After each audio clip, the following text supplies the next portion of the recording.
तो आइए हम परमेश्वर पिता के वचन में जाएं। मैं प्रार्थना करना चाहूंगा। प्रेमी परमेश्वर पिताजी, बड़े आदर और धन्यवाद के साथ हम आपकी समीति में अपने प्रभु यीशु मसीह के नाम से आते हैं। धन्यवाद हो पिताजी इस सुंदर समय के लिए जो आपने हम सभी के जीवन में जोड़ा। गवाहियों के लिए धन्यवाद देते हैं। हमारे प्रियों के जीवनों के लिए धन्यवाद देते हैं कि आपने उन्हें संभाल करके रखा और एक इच्छा दी अपने सुइच्छा के निमित्त कि हम सब मिलें, गवाही दें, एक दूसरे को एनकरेज करें और आपकी बातों में बड़ी ही गंभीरता के साथ सचेत होकर के बढ़ते चले जाएं। और जबकि ये मौका मुझे दिया गया है कि मैं आपके वचनों को रखूं, मैं आपसे विनती करता हूं कि अपने लोगों के जरूरतों के अनुसार उनसे बोले और बातचीत करें। प्रभु यीशु मसीह में अपना पूरा भरोसा आप पर रखते हुए ये विनती आपके सामर्थी नाम से मांगता हूं पिताजी। आपका अनुग्रह मुझ पर और सुनने वालों पर प्रभु यीशु मसीह के नाम से मांगता हूं। आमीन।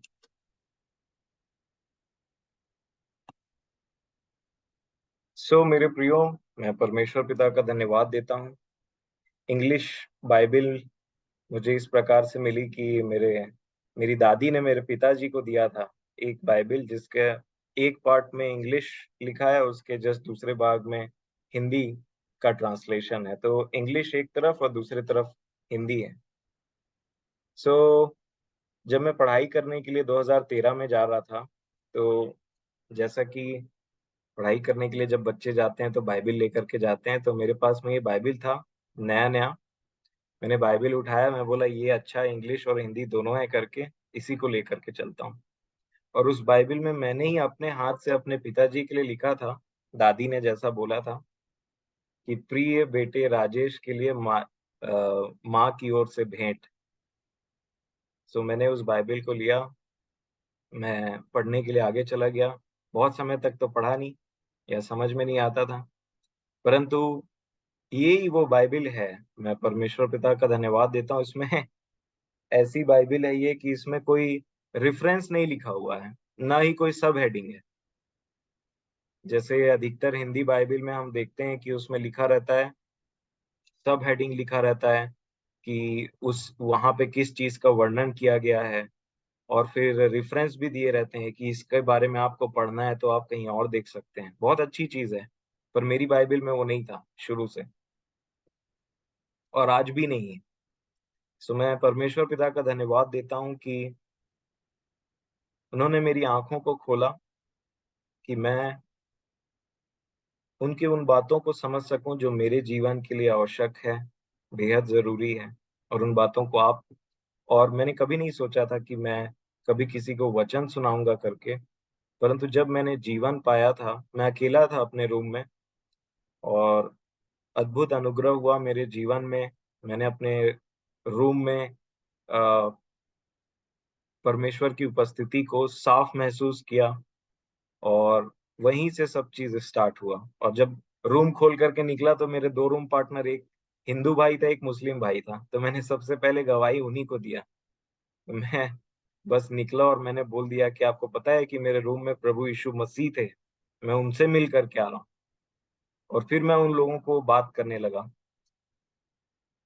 तो मैं परमेश्वर पिता को अपने पूरे हृदय से प्रभु यीशु मसीह के नाम से धन्यवाद देता हूँ कि मेरा जीवन मेरे परमेश्वर ने बचा लिया, बदल दिया, मरे हुओं में से जिलाया मुझे, और एक धन्य आशा दी जिसकी शांति और आनंद में विश्वास के साथ मैं प्रतिदिन अपने जीवन को जीता हूँ, क्योंकि परमेश्वर पिता का अनुग्रह प्रभु यीशु मसीह में मेरे जीवन के लिए है, और वो मेरे लिए बहुत है।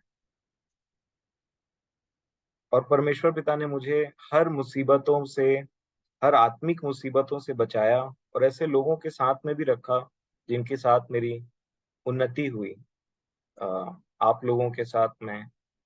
और हर समय मैं धन्यवाद देता हूँ कि परमेश्वर पिता अपने लोगों के द्वारा मुझे घेरे रहते हैं, जिनके द्वारा मेरी उन्नति रहती है। हमारे आदरणीय शेखर दादा, इवन पंकज भैया, मैं ग्रेटफुल हूँ आप लोगों का। और इवन जो भी हमारे बीच में लोग हैं जो मेरे लिए प्रार्थना करते हैं, हम एक दूसरे के लिए प्रार्थना करते हैं, हम इस प्रकार से मिलते हैं, जुड़ते हैं और उन बातों को करते हैं, एनकरेज करते हैं एक दूसरे को। बाइबल में रोमियो की पत्री में एक वर्ड लिखा हुआ है, जैसे ज्योति आंटी ने बोला कि शांति का परमेश्वर, इंग्लिश में लिखा हुआ है गॉड ऑफ पीस, और एक जगह लिखा है गॉड ऑफ एंड्योरेंस, और एक जगह लिखा हुआ है गॉड ऑफ एनकरेजमेंट, प्रोत्साहित करने वाला परमेश्वर, प्रोत्साहना देने वाला परमेश्वर। और इसलिए मेरे प्रियो, जैसा कि आज ही बात हो रहा था, दादा ने बताया करना धर्म के काम है, वो महीन मलमल हमारे लिए जो जो कलीसिया, जो दुल्हन ने अपने आप को तैयार करके रखा हुआ है, वो महीन मलमल उसका वस्त्र है। कुछ बातें थोड़ी सी मैं जरूर कोशिश करूंगा जल्दी हो जाए, ताकि पंकज भैया को भी मौका मिले हमारे प्रोत्साहन के लिए, और फिर हम आगे बढ़ते हैं। सो आज पूरा अवसर आपको है रुपेश भाई, आप ही बोलिए। मैं फिर भी कोशिश करूंगा कि हम आपके भी द्वारा आशीषित हों, प्रभु हमारी सहायता करें। सो मेरे प्रियो, एक वचन निकाल लीजिए, पहला कुरिन्थियों उसका 1 अध्याय और 26 वचन मैं पढ़ता हूं आपके सामने। पहला कुरिन्थियों 1 अध्याय 26 वचन, यहाँ पे लिखा है कि हे भाइयों, अपने बुलाए जाने को तो सोचो। यहाँ पे पौलुस, प्रेरित पौलुस कुरिन्थियों की कलीसिया को, अर्थात उन लोगों को जो बुलाए गए हैं, उनको कह रहा है कि इस बात में ध्यान दो, सोचो, मन लगाओ कि किसने बुलाया, कैसे बुलाया और किस दशा में बुलाया। और जितने यहाँ पे हम लोग बैठे हैं ना मेरे प्रियो, जितनों ने जीवन प्राप्त किया है, मैं आपसे भी रिक्वेस्ट करूंगा इस बारे में कि अपने बुलाए जाने को सोचिए। इवन मूसा ने भी इजरायलियों से व्यवस्था विवरण 8 अध्याय में एक बात कहा था जो मैं भूलता नहीं हूं, कि सोचो तो सही कि परमेश्वर तुमसे कैसा बर्ताव कर रहा है, मानो अब एक पिता अपने बच्चे से बर्ताव कर रहा है। इस बात पर सोचो, मन लगाओ, अपने बुलाए जाने को तो सोचो। और जब आप अपने बुलाए जाने को सोचते हैं, जब मैं अपने बुलाए जाने को सोचता हूं, तो समझ में नहीं आता है कि क्यों, कैसे हुआ ये चीज। परंतु जैसे जैसे हम परमेश्वर के पवित्र शास्त्र में पढ़ते हैं, परमेश्वर पिता को प्रभु यीशु मसीह के द्वारा और जानते हैं, वचनों के द्वारा जानते हैं, तो कुछ कुछ बातें ना हमारे लिए, जैसे बोलते हैं ना कि अंधकार मिटता चला जाता है, हमको कुछ बातें समझ में आने लग जाती हैं, और तब हमारा कॉन्सेप्ट थोड़ा और क्लियर होने लग जाता है और हम और आनंदित होने लग जाते हैं। और उसी प्रकार अगर आप इफिसियों की पत्री उसका 2 अध्याय खोलेंगे, इफिसियों 2,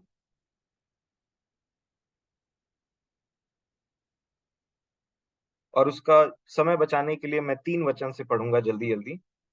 इफिसियों 2 का 3, यहाँ पे लिखा है, इनमें हम भी सब के सब पहले अपनी शरीर की लालसाओं में दिन बिताते थे और शरीर और मन की इच्छाएं पूरी करते थे, और अन्य लोगों के समान स्वभाव ही से क्रोध की संतान थे। पौलुस अपने आप को भी इंक्लूड करके उन लोगों को, उन संतों को लिख रहे हैं जो इफिसियों की कलीसिया के हैं, कि अपन वो इस बात को फिर रख रहे हैं उनके सामने, हम सब के सब पहले। अगर मैं आज अभी की रीति में बात करूं तो यहाँ जितने लोग जुड़े हैं या जितने लोग मेरी बातों को सुनेंगे, हम सब के सब अभी नहीं, पहले। ये बहुत ही आशीष का कारण है।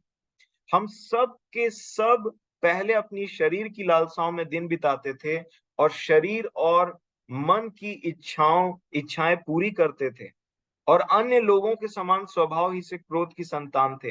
परंतु देखिए, ये अनुग्रह शब्द है ना, ये बहुत बहुत बड़ा इसका अर्थ है, मैं समझता हूँ।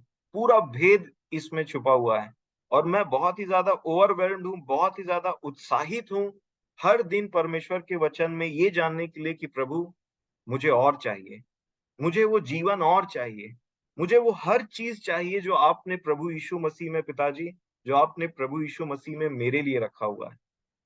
और इसीलिए जब हम किसी खोज में लग जाते हैं ना सच्चे मन से, तो वो अपनी इच्छा के अनुसार अपने समय से मुझे और आपको चीजों को देते हैं, मेरे प्रिय।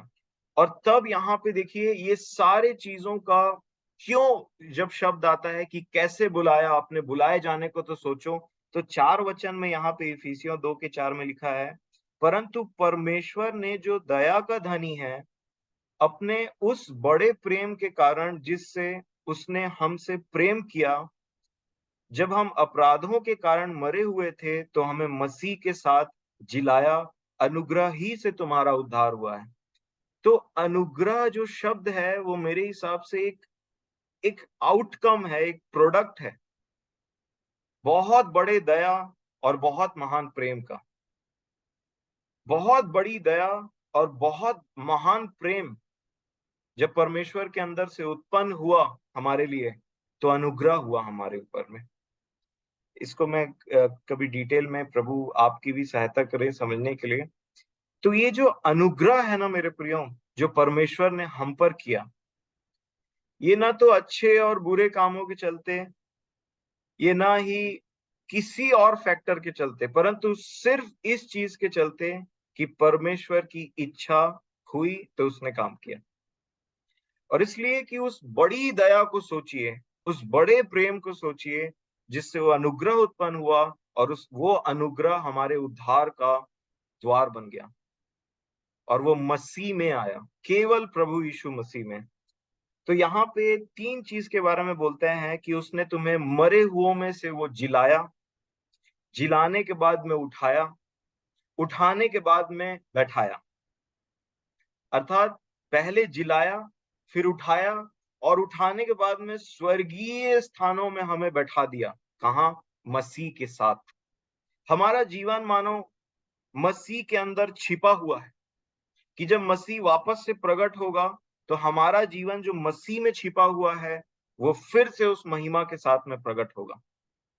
और इसलिए इन बातों को सोचना बहुत ही आनंददायक है, कि अपने बुलाए जाने को तो सोचो कि कैसी बड़ी दया तुम पर हुई, कैसा महान प्रेम तुमसे किया गया, जिसके कारण वो अनुग्रह हम हमें दिया गया, जिसमें हमें मरे हुओं में से जिलाया उसने अपने मसीह में, और उसमें उठाया, और स्वर्गीय स्थानों में मुझे और आपको आशीषें दी और जगह दिया, मेरे प्रियो।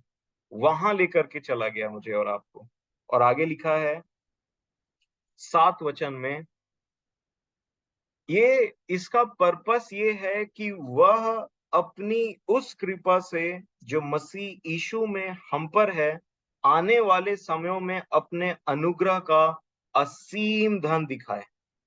और आगे लिखा है, क्योंकि विश्वास के द्वारा अनुग्रह ही से तुम्हारा उद्धार हुआ है, और यह तुम्हारी ओर से नहीं, वरन परमेश्वर का दान है, दान।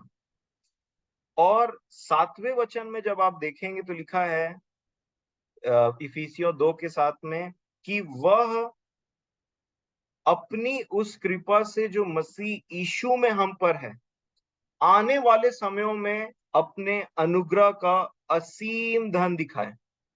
और वहीं वो 6 वचन में क्या कहता है, और मसीह यीशु में उसके साथ उठाया, और स्वर्गीय स्थानों में उसके साथ बैठाया। तो सोचिए, हमारा एक ऐसा जीवन जिसको मरे हुओं में से जिलाया, उठाया, और स्वर्गीय स्थानों में बैठाया, और ये सब अनुग्रह के चलते हुआ है।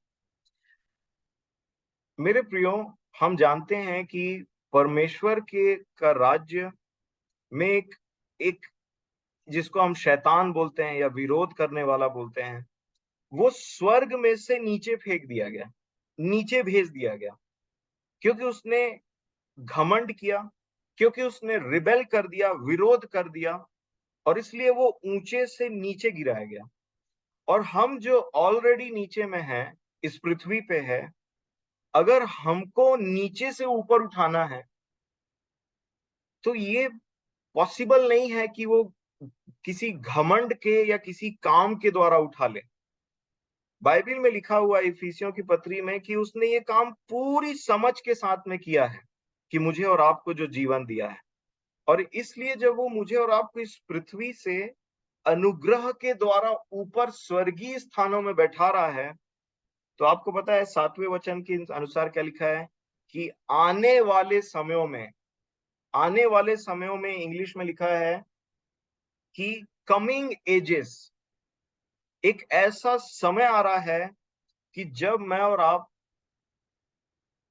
फॉर एग्जाम्पल, कि मैं और आप स्वर्गीय स्थानों में पहुंच गए, तो देखिए एक ऐसा एज आएगा जिसमें परमेश्वर उस अनुग्रह के असीम धन को ये बोल करके दिखाएंगे कि देखो इतनी बड़ी प्रजा को, देखो इन लोगों को, और ध्यान से देखो कि इन लोगों को मैंने पृथ्वी पर से अपने अनुग्रह के द्वारा किस प्रकार इनको मरे हुओं में से जिला करके अपनी ताकत को प्रकट किया है, और किस प्रकार स्वर्गीय स्थानों में इनको बैठाया है अपने पुत्र में।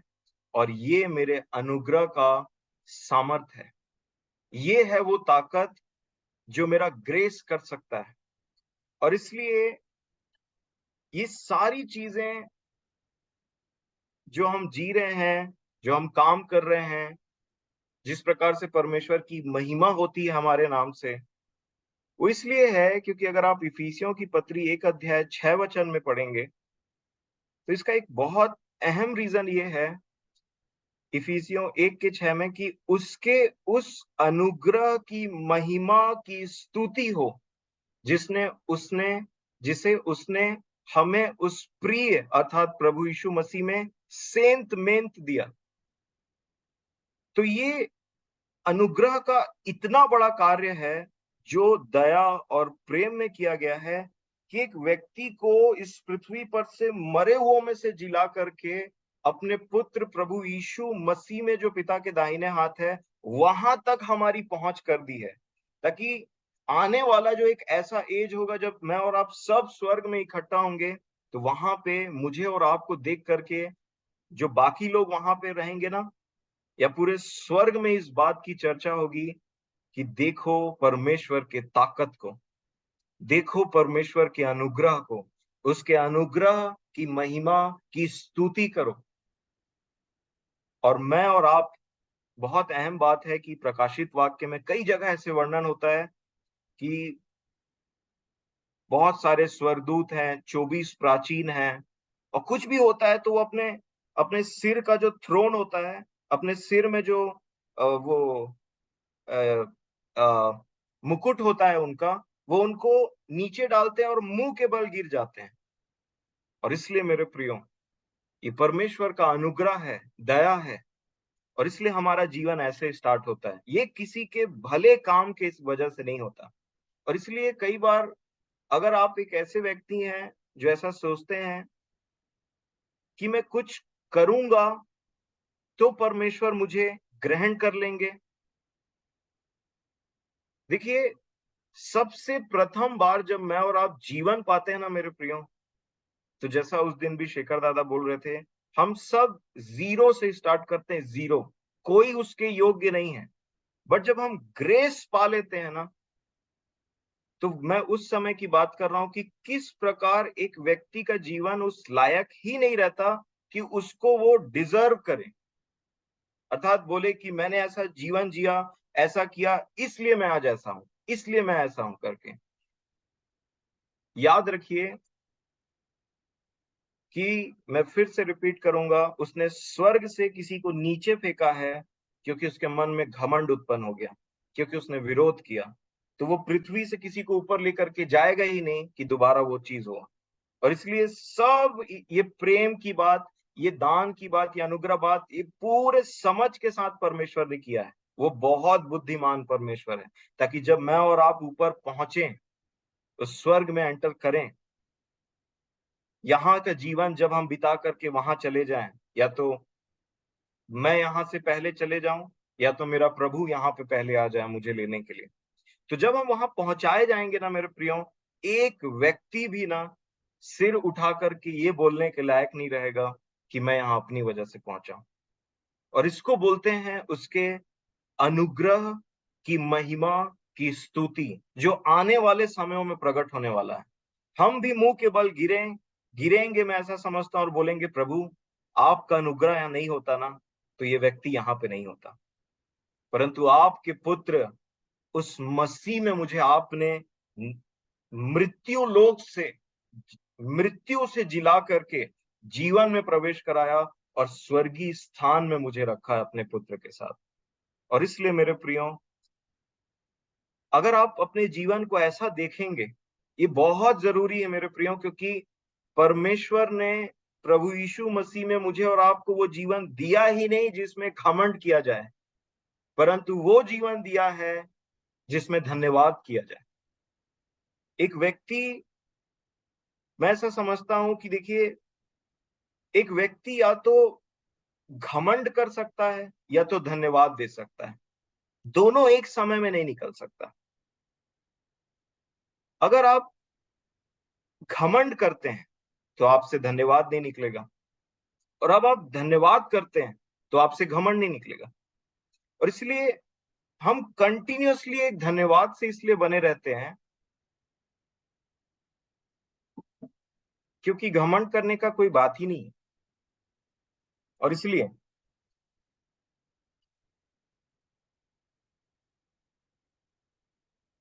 इफिसियों 2 और उसके 8 और 9 को पढ़िए तो।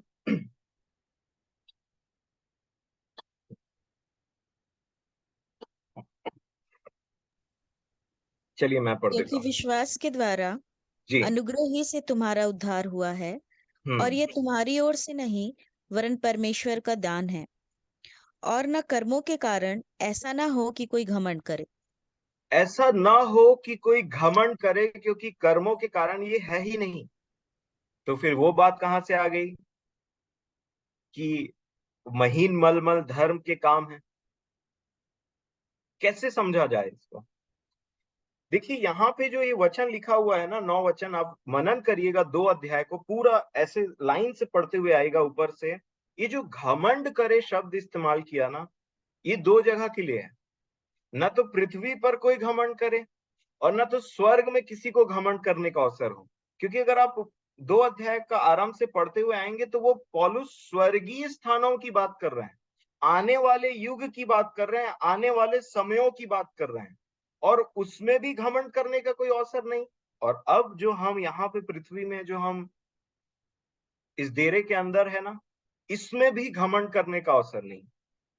और इसीलिए जब आपके पास घमंड करने का अवसर नहीं है तो धन्यवाद देने का अवसर है।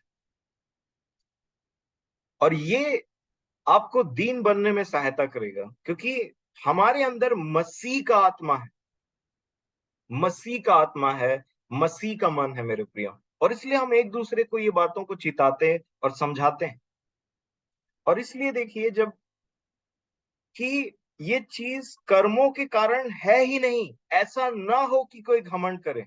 मैं परमेश्वर पिता का धन्यवाद देता हूं उस महान बुद्धि और उस महान योजना के लिए, कि किस प्रकार से उन्होंने इस योजना को तैयार किया है, कि सबको पाप के अधीन कर दिया,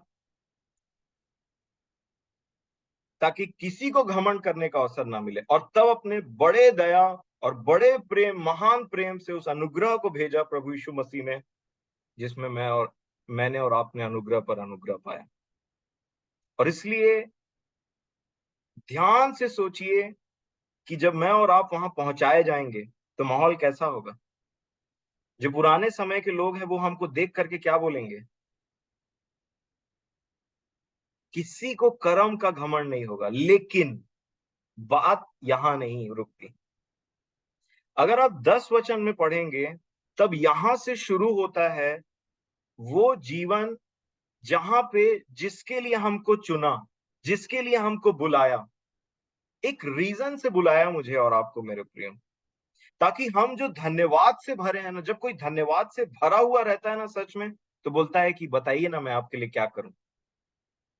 तब वो बोलते हैं कि तुम कुछ अपने बुद्धि से मत करो, मेरी इच्छा के अनुसार इस जगत की उत्पत्ति से पहले मैंने तुम्हारे लिए मसीह में कुछ करने के लिए रखा है, उसको जानो और उसके अनुसार करो। और इसलिए वो कहता है, पौलुस कहते हैं प्रेरितों के काम 17 अध्याय में, कि वो मनुष्यों के हाथ की सेवा नहीं लेता, मनुष्यों के हाथ की सेवा नहीं लेता, अर्थात वो खुद मुझे और आपको अपने आत्मा के द्वारा अपना बेटा और बेटी बनाते हैं। और जब हम सेवा करते हैं, वो वो सेवकाई हमारे हमसे निकलती है, वो हमारी नहीं, वो मनुष्य की नहीं, परंतु परमेश्वर के आत्मा के ही द्वारा प्रेरित की गई है। और इसलिए हमारा कोई भाग नहीं है मेरे प्रिय। पर ध्यान दीजिए कि 10 वचन में क्या बोलता है, क्योंकि क्योंकि हम उसके बनाए हुए हैं और मसीह यीशु में उन भले कामों के लिए सृजे गए जिन्हें परमेश्वर ने पहले से हमारे करने के लिए तैयार किया। अर्थात अपने बुलाए जाने को सोचो कि किस प्रकार, किस रीति से बुलाए गए, कहां कहां से बुलाए गए, कैसे जीवन से बुलाए गए, कि किसने अपने बड़े प्रेम, बड़ी दया और बड़े अनुग्रह में तुम्हें विश्वास के द्वारा फ्री फोकट में तुम्हें धर्मी ठहराया। लेकिन जब हम एक बार वो जीवन पा लेते हैं, तो उसके आगे पार्ट 2 शुरू होता है। पार्ट 1 है जो परमेश्वर ने सब चीज मेरे और आपके लिए किया, उसमें मेरा और आपका जीरो भाग है, जीरो। और इसलिए हमको घमंड करने का अवसर नहीं। परंतु जो पार्ट 2 है, उन्होंने बोला अब देखो, तुम पार्ट 1 मैंने तुम्हें पार करा करके ले आया है, अब जब तुम पार्ट 2 में प्रवेश कर रहे हो, मैं तुम्हें अपना अनुग्रह देता हूं, मैं तुम्हें अपना आत्मा दे रहा हूं, मैं तुम्हें वो बुद्धि, वो प्रकाशन दे रहा हूं, अपने लोगों को दे रहा हूं, मैं तुम्हें वो हर चीज दे रहा हूं जिसकी तुम्हें जरूरत है। अब तुम्हें काम करना है, अब तुम्हें वह काम करना है जो स्वर्ग का है और इस पृथ्वी पर किया जा रहा है, अपने लिए भी और दूसरों के लिए भी। अर्थात तुम्हें मसीही बन करके जीना है। इससे तुम अपने प्राणों को भी बचाओगे, अपने भी प्राण का, अपने ही इस जीवन का उद्धार करते चले जाओगे, और दूसरा, जिनके साथ तुम जुड़ोगे उनके लिए भी आशीष का कारण होगे। जस्ट लाइक अब्राहम, अब्राहम के समान। अब्राहम, अब्राहम, मैं तुझे आशीष दूंगा, मैं तुझे आशीष दूंगा, और तेरे द्वारा पृथ्वी के सारे कुल को भी आशीष दूंगा। तो मैं तुझे भी आशीष दूंगा और तेरे द्वारा भी आशीष दूंगा। ये मेरा और आपका जीवन बनने लगता है। पार्ट 1 वो है कि हम मिस्र में फंसे हुए थे, गुलाम थे, और सिर्फ चिल्लाने की वजह कुछ नहीं कर पा रहे थे, सिर्फ हमको कराहना हो रही थी, कैसा जीवन है, कैसा जीवन है, और ऑप्रेस किए जा रहे थे, दबाए जाते थे। और पार्ट 1 में सिर्फ हमने परमेश्वर के कार्य को देखा, उसके उस बड़े ताकत को देखा, बड़े भुजबल को देखा, अर्थात यीशु मसीह के कार्य को देखा उस क्रूस पर, और देखा और देखा और विश्वास किया। और मिस्र में ध्यान दीजिए, उन्होंने कोई भी ऐसा काम नहीं किया था, सिर्फ परमेश्वर कर रहे थे और वो पीछे पीछे चलते थे। परंतु जैसे ही लाल समुद्र पार किया गया, पार्ट 2 स्टार्ट हुआ। और पार्ट 2 में जंगल का मार्ग स्टार्ट हुआ, जहां पे बहुत सारे लोग नाश हो गए, क्योंकि उनको पर्पस नहीं पता था कि हम छुड़ाए क्यों गए। और कई बार मेरे प्रियो, जब अनुग्रह का पर्पस नहीं पता रहता है, क्या हम पाप करते रहे कि अनुग्रह बहुत हो? ये एक रॉन्ग डायरेक्शन है, गलत डायरेक्शन, ये नहीं। परंतु अनुग्रह मुझे और आपको इसलिए दिया गया है ताकि हम पहले जंगल के मार्ग से पार हों और फिर कनान में पहुंचे, जहां दानव है, और दानव से मुझे और आपको ही लड़ना है, उस अनुग्रह और उस आत्मा के ताकत के द्वारा। और हर एक हथियार जो परमेश्वर ने मेरे और आपके लिए रेडी करके रखे हैं, वो मानसिकता ही हमारा हथियार है। जब हमारे अंदर मसीह का मन पैदा हो जाता है कि जिसने शरीर में दुख उठाया वो पाप से बच गया। और इसलिए मेरे प्रियो, पार्ट 2 मेरा और आपका है। नो डाउट परमेश्वर हमारे साथ है, वरन हमारे अंदर है अपने आत्मा के द्वारा, पर पार्ट 2 मेरा और आपका है। और इसीलिए पार्ट 2 में लिखा है कि उन भले कामों के लिए सृजे गए जिन्हें परमेश्वर ने पहले से हमारे करने के लिए, पहले से कोई चीज तैयार है और उसी में हमको चलने के लिए बोला गया है। और इसीलिए मेरे प्रियो, पार्ट 1 हम किसी भी तरीके से उसके योग्य नहीं थे, ये है अनुग्रह। पार्ट 2 आपको प्रूफ करना पड़ेगा कि जिसने आपको उसके योग्य ठहराया उसने एक अच्छा काम किया है। ऐसा ना हो कि प्रभु हम तो किसी योग्य के थे नहीं। फॉर एग्जाम्पल, मैं एक ऐसे जॉब में डाल दिया जाता हूं, मैं बहुत ही ज्यादा खुश हो जाता हूं कि मैं तो इस योग्य था ही नहीं कि मेरे को इतना अच्छा जॉब मिले, इतनी अच्छा ये मिले, इतना अच्छा ऐसा मिले। परंतु अगर मैं उसी को सोच करके बोलूं हाँ कि मैं डिजर्व तो नहीं करता था पर मैं यहाँ पहुंच गया, मेरे को कोई नहीं निकाल सकता यहाँ पर, और मैं मेहनत नहीं करूं, तो आगे चल करके एक समय आएगा कि बोला जाएगा अब आप डिजर्व नहीं करते इस चीज को। आपका सिलेक्शन तो ऐसा हो गया, आप पहुंच भी गए, यहां आ भी गए, लेकिन चूंकि आप में कोई इंप्रूवमेंट नहीं दिखाई देता, आप में कोई जील नहीं दिखाई देता है, इसलिए हम आपको नेग्लेक्ट करते हैं। आपको नोटिस दिया जा रहा है कि 3 महीने के अंदर सुधर जाइए,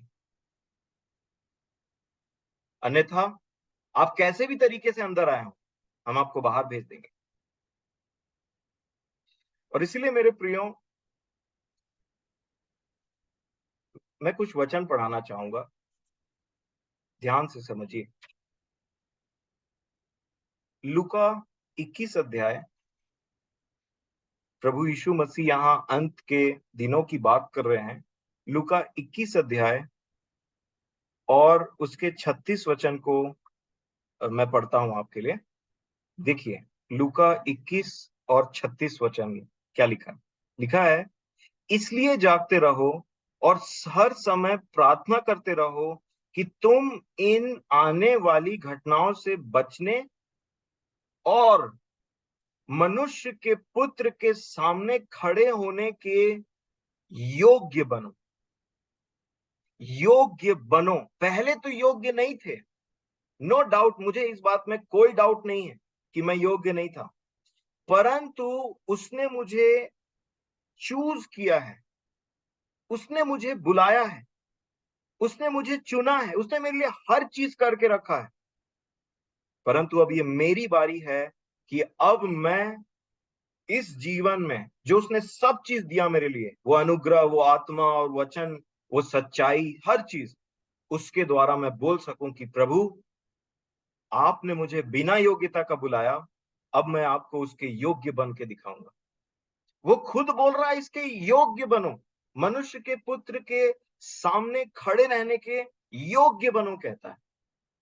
अगर आप प्रकाशित वाक्य के 3 अध्याय उसके 4 वचन को पढ़ेंगे,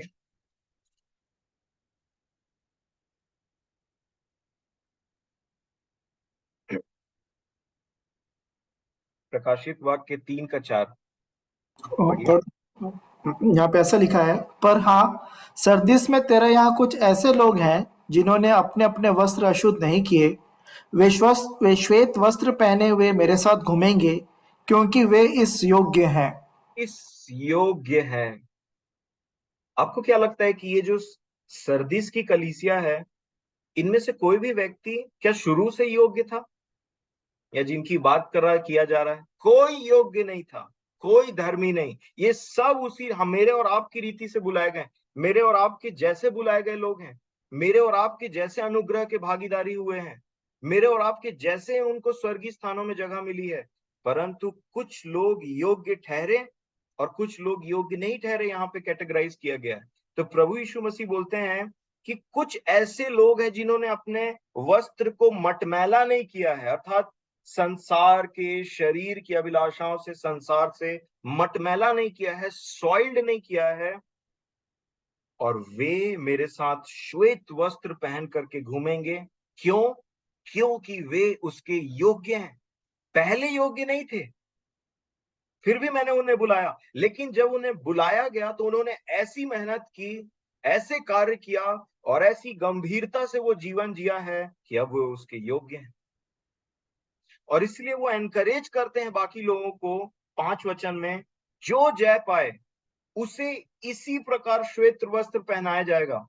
अगर जयवंत जीवन नहीं है, वापस आओ, जैसे कि हमें एनकरेज किया जा रहा था उस मर्सी सीट के सामने, अनुग्रह के सिंहासन के सामने में वाद विवाद कीजिए, शुद्ध कर लीजिए अपने विवेक को, क्योंकि समय है, और वापस से तैयार होइए, क्योंकि वो कहता है कि जो इस प्रकार अपने वस्त्र को श्वेत कर लेगा लहू से, कार्यों से, वो लिखा है, मैं उसका नाम जीवन की पुस्तक में से किसी रीति से न काटूंगा, परंतु उसका नाम अपने पिता और उसके स्वर्गदूतों के सामने मान लूंगा। देर एक आशा है अभी भी। कई बार मैं बहुत डिस्करेज हुआ करता था। मैं समझता हूं कि आज भी हो सकता है कुछ लोग होंगे जो डिस्करेज्ड हैं। और मेरे प्रियो, इसलिए मैंने बोला कि हमारा परमेश्वर प्रोत्साहन का परमेश्वर है। अगर वो डांट रहा है तो उसको दोष मत समझिए, वो प्रेम है उसका। वो देखिए, मेरे और आपके प्रभु यीशु मसीह का स्वभाव कैसा है पता है मेरे प्रियो? ध्यान से देखिए पतरस को। वो चलते चलते पानी में जा रहे थे, प्रभु यीशु मसीह उधर से आ रहे थे, चल रहे थे, वो चल रहे थे, उसके बाद गिर गए। और जब वो गिर गए तो डूबने लगे। तो बताइए, डूबते हुए पतरस को प्रभु यीशु मसीह ने ऐसे किया कि ऐसे किया? डूबते हुए पतरस को ऐसे ऐसे नहीं किया उसने पहले हाथ बढ़ाया। और इसलिए मेरा और आपका जीवन भी कई बार ऐसा होता है ना, तो वो मेरे लिए और आपके लिए हाथ बढ़ाता है।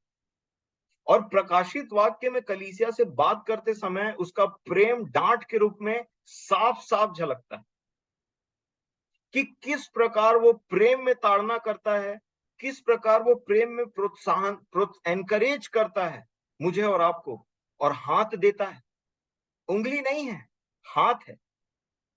दोष नहीं लगा रहा है, उंगली नहीं उठा रहा, परंतु हाथ देता है मेरे प्रिय। और इसलिए उस हाथ को थामिए। तो योग्य बनने की बात है यहाँ पे, क्योंकि हमारा जो बुलाया जाना है ना, रोमियो की पत्री 9 अध्याय इसके लिए बहुत ही लाभदायक है इसको समझने के लिए, और बहुत ही अद्भुत है। रोमियो 9 अध्याय और उसका आप पूरा पढ़ लीजिएगा। मैं आपको 15 और 16 वचन यहाँ पे पढ़वाना चाहता हूँ। मैं पढ़ देता हूँ, ठीक है चाचा, आप देखिए।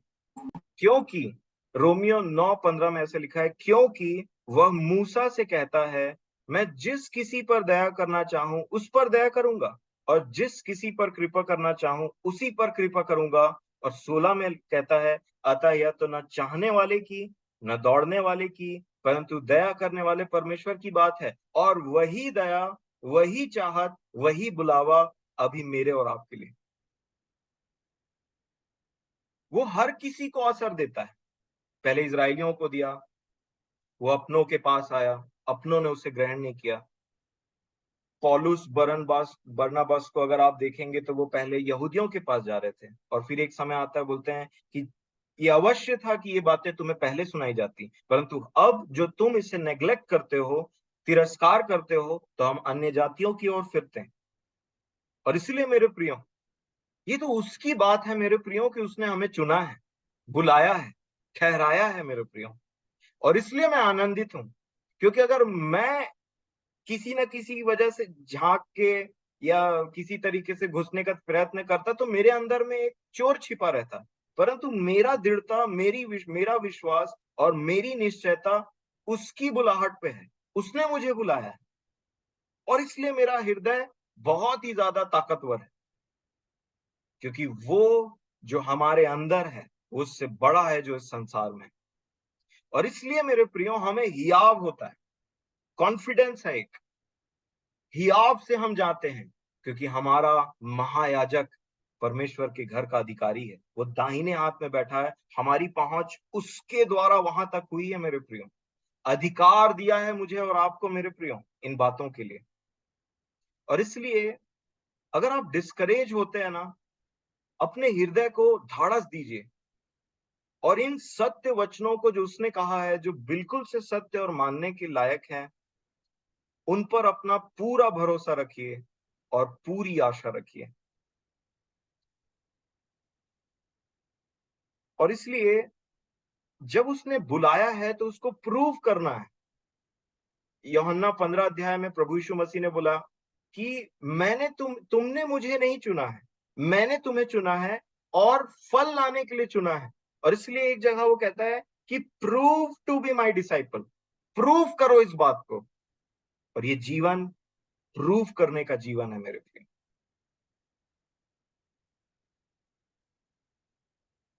मैं आपको एनकरेज करना चाहता हूं इस समय के लिए कि मेरे प्रियो देखिए, नूह को, अब देखिए आदम को कैसे रखा उसने अदन की वाटिका में। जब आदम को रखा तो सब चीज उसके लिए कर दिया। आदम ने कोई ऐसा कुछ नहीं किया था कि पेड़ लगाया हो उसने या फिर मछली पाली हो पहले उसने या कुछ किया हो। सब चीज करके उसके हाथ में दिया और फिर उससे कुछ कहा, उससे कुछ बोला था। उत्पत्ति 2 अध्याय और उसके 15 वचन को आप पढ़िए।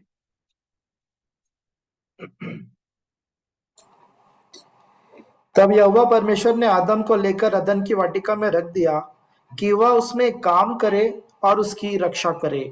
वह उसमें काम करे और उसकी रक्षा करे। आदम किसी भी तरीके से अदन की वाटिका को बनाने में या कुछ भी बनाने में उसका कोई हाथ नहीं था, लेकिन जब उसको रखा तो इसलिए रखा कि वह उसमें काम करे और उसकी रक्षा करे। जब नूह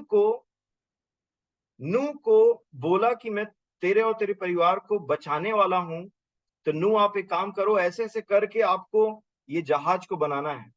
तो जो दया किया, अनुग्रह किया कि बचा लिया इस संसार से, वो इनफ नहीं था, वो एक पार्ट था। परंतु जो सेकंड पार्ट था वो ये था कि परमेश्वर कुछ गाइडलाइन दे रहे हैं, इसके अनुसार जहाज को बनाना, एग्जैक्टली ऐसे ही बनाना। और इसलिए वो बचाया उन्होंने। और बचाने का दो पार्ट होता है, एक जिसमें नूह ने या किसी ने भी कुछ नहीं किया, और एक वह जिसमें उसको कुछ करना है। और इसलिए नूह ने जहाज को बनाया, किया कुछ काम। अगर आप उत्पत्ति 6 और उसके 22 वचन को पढ़ेंगे, ये क्या लिखा है। सब बातों को जब परमेश्वर पिता ने बताया तो क्या किया नूह ने। परमेश्वर की इस आज्ञा के अनुसार नूह ने किया। नूह ने आज्ञा के अनुसार किया। और इसलिए कुछ है हमारे करने के लिए। और इसलिए पतरस की पत्री अगर आप पढ़ेंगे तो उसमें लिखा हुआ है, अपने जिसने तुम्हें बुलाया है, अपने बुलाए जाने को, अपने इलेक्शन को और श्योर करो, और श्योर करो अपने इलेक्शन को। और इसलिए मेरे प्रियो, मैं और आप आज के दिन में यही सीखते हैं कि हमें कोई योग्यता नहीं थी जिसके चलते उसने बुलाया, परंतु आगे हमें कुछ दिया है, हमें हमारे लिए कुछ ठहराया है, हमारे करने के लिए कुछ रखा है। और अगर हम उस चीज को करते हैं, अर्थात उसकी इच्छा के अनुसार में, देखिए कई लोगों को ना, मैं समझता हूं परमेश्वर ने हर किसी को कुछ ना कुछ दिया है, परंतु कुछ लोग उसको दबा के रख लेते हैं। मैं भी ऐसी था। परंतु मैं आपको एक ऐसा एक वचन पढ़ाना चाहूंगा जो फिर से आपको एनकरेज करेगा। दूसरा तिमुथियुस पहला अध्याय और उसका 6वां वचन।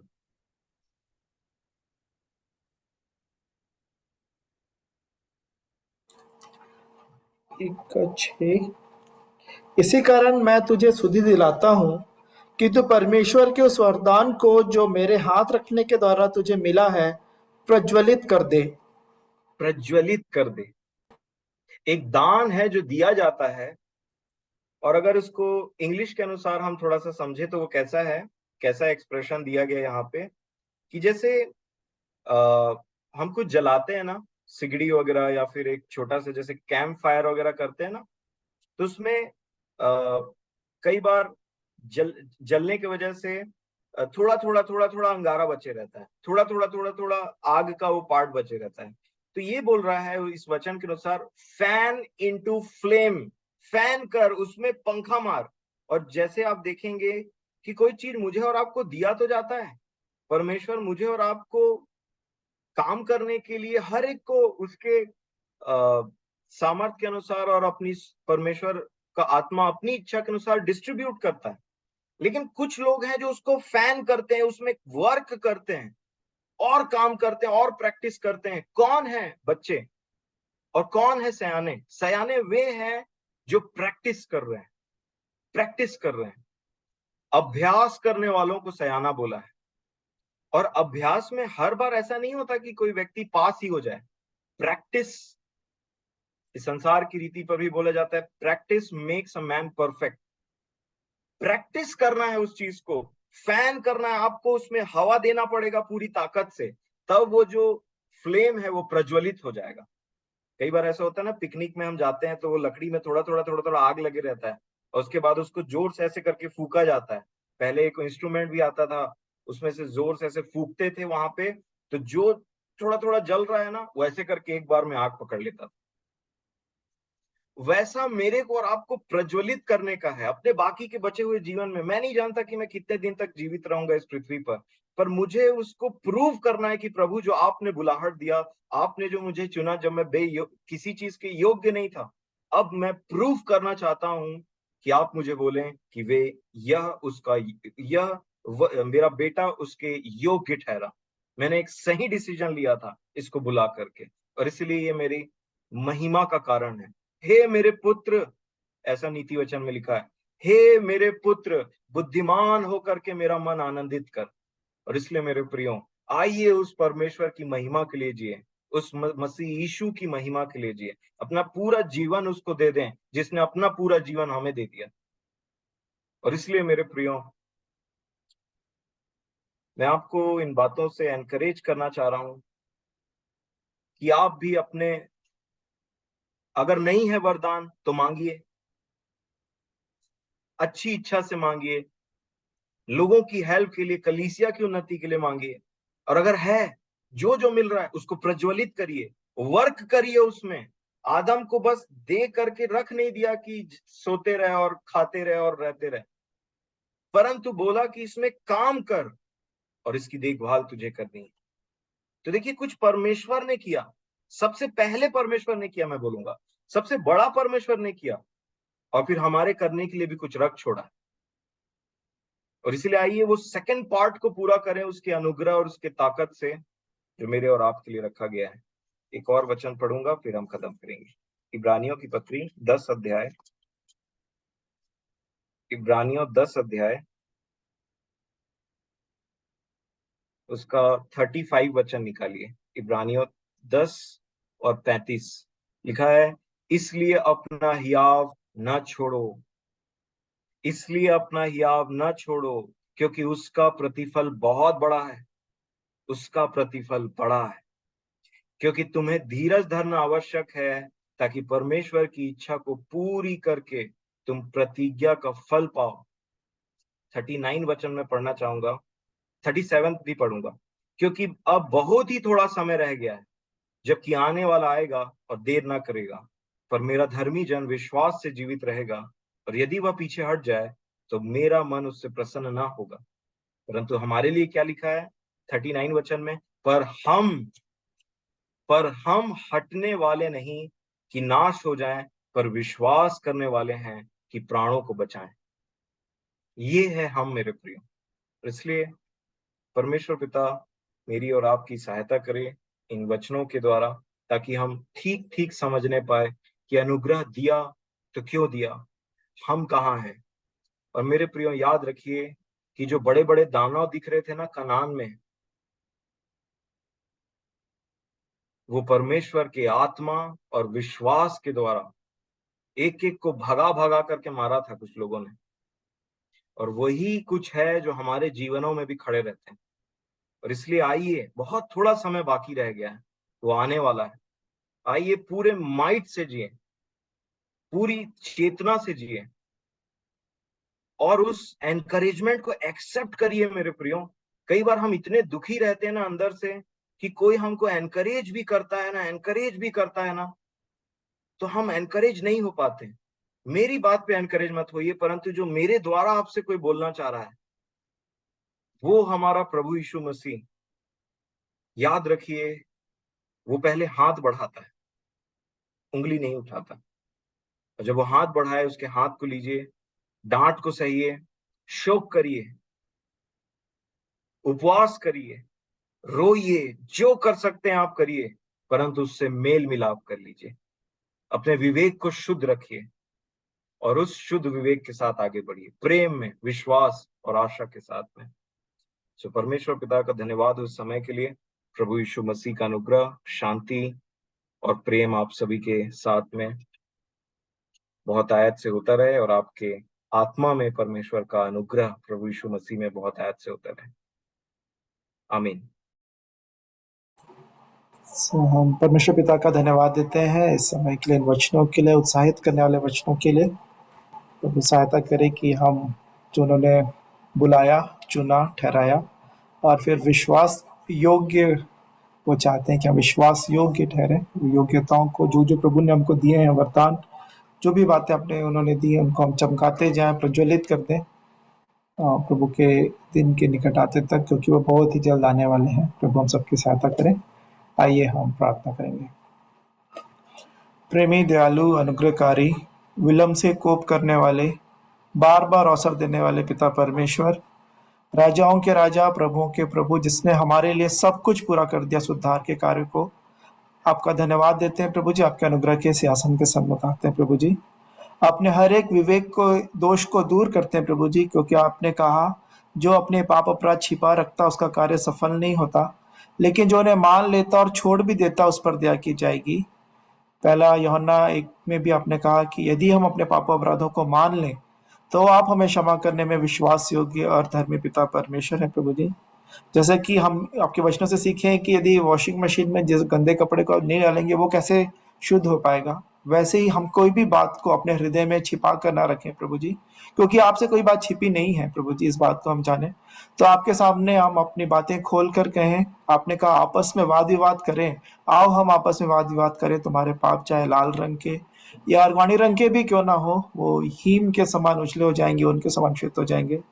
दया करें, अनुग्रह करें कि हर एक विवेक का दोष हम दूर करें, आपके सामने मान लें, क्योंकि आपने कहा कि आप हमें क्षमा करना चाहते हैं प्रभु जी। और उस भाग को प्रभु यीशु मसीह ने उस क्रूस में पूरा प्रभु जी पूरी कीमत चुका दी है प्रभु जी। हम उन बातों को जबरदस्ती अपने आप को ही दोषी ठहरा कर, जैसे कि तूतीस में हमने पिछले दिनों जाना, और हमने इस बात को भी जाना कि समय से पहले हम अपना भी न्याय ना करें, जैसे पौलुस ने भी सिखाया।